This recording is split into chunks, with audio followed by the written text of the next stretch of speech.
What happens if you make a sky base in 99 nights in the forest? Well, not only did this YouTuber do that, but he also survived 1,000 days. He first spawned in and started chopping wood, which he then put into his fireplace. Once the map was upgraded, he started exploring the map and gearing up so he could start on his sky base. Now, it was time to make a path up to the sky. So he built this grass block that was 6 to 7 feet high. Once he was high enough, he built this little platform where he first placed down all the beds. Next, it was time to add walls all around so he didn't accidentally fall off. So far, it was looking amazing. He was getting hungry, so he made a sky farm for food along with a fuel dispenser. Then something insane happened. But quick, get me to 100,000 followers. Finally, after decorating it with furniture, the sky base was complete. And that's...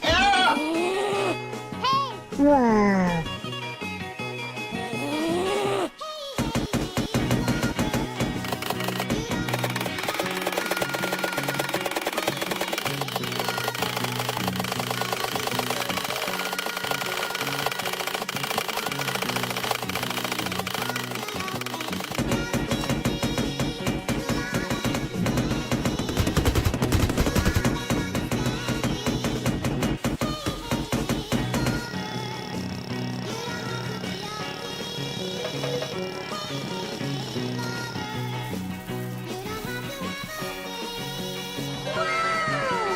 Wow.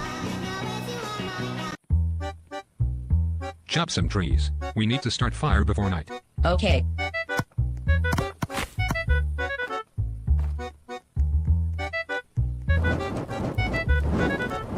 Five minutes later. We need to hunt, or we are going to starve. Yes, I'm hungry. You always hungry.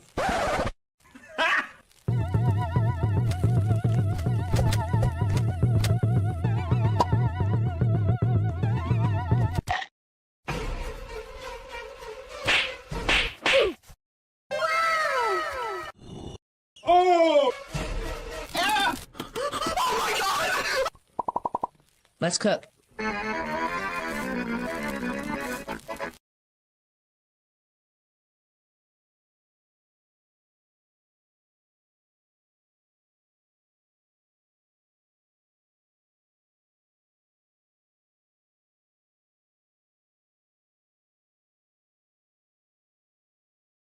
What happens when a noob joins 99 Nights in the Forest? First, he will join an almost full game, cause, you know, newbies don't want to play alone. When he is loaded into the game, he will look around in confusion. He has no idea what's going on in the meantime, so he asks what this game actually is. His teammates explained the game to him, and then newbie started his expedition right away. He cut down the tree like a good boy, and tried to cut down a bigger tree, if he knew. Then the night was approaching, and newbie didn't have an idea where his base was. He thought that he's cooked, but luckily a teammate found him and brought him to the campfire. Then it was day 2, and newbie found an abandoned house. He spotted a chest and decided to open it.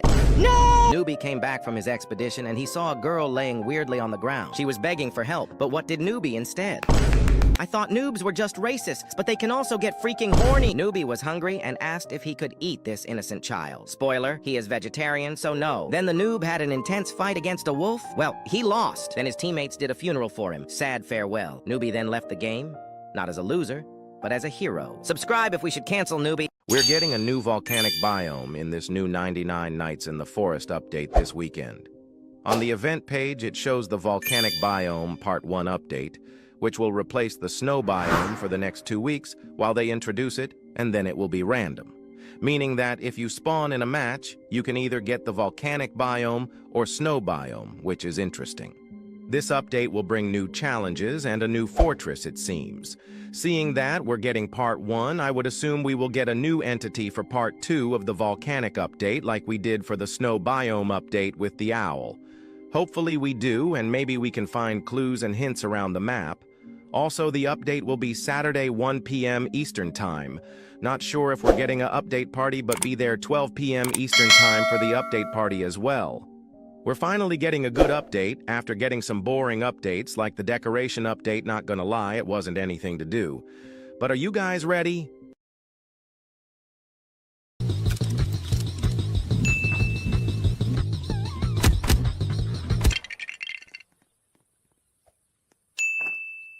For pet, pelt.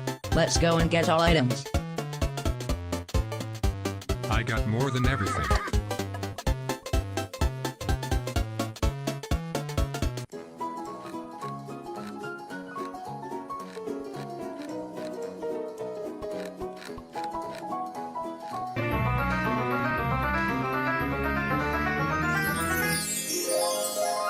Yes. We finally did it.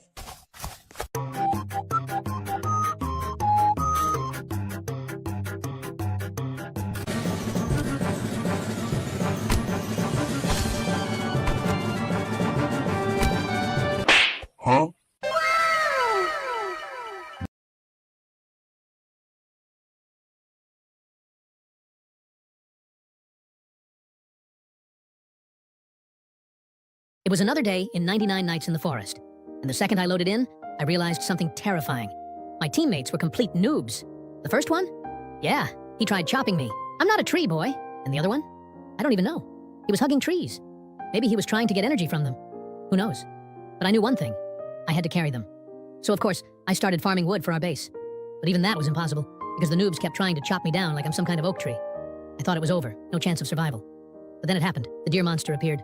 The poor little boy just ran straight at it, swung his axe once, and the deer ran away. Maybe this guy had potential after all. Then one of them cried that he was starving. So of course, I went hunting, brought him food. He ate like 5 hours straight, and suddenly he was the happiest man alive. So me and the boy went off exploring. But then we noticed that the other noob died. I wanted to revive him, but nope, he rage quit. Gone.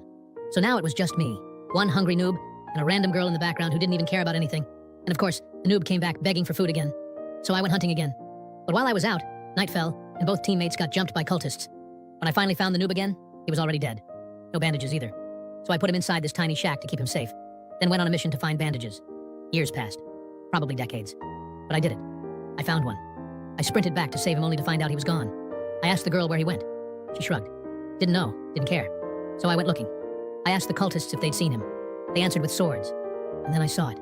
A giant building, glowing with gems. The noob had to be inside. So I walked in. And yeah, it was a trap. I woke up hanging upside down in a rope trap, with bears waiting below me. And just like that, I died. And the moral of the story? Sometimes, it's not the monsters, or the cultists, or even the bears that destroy you.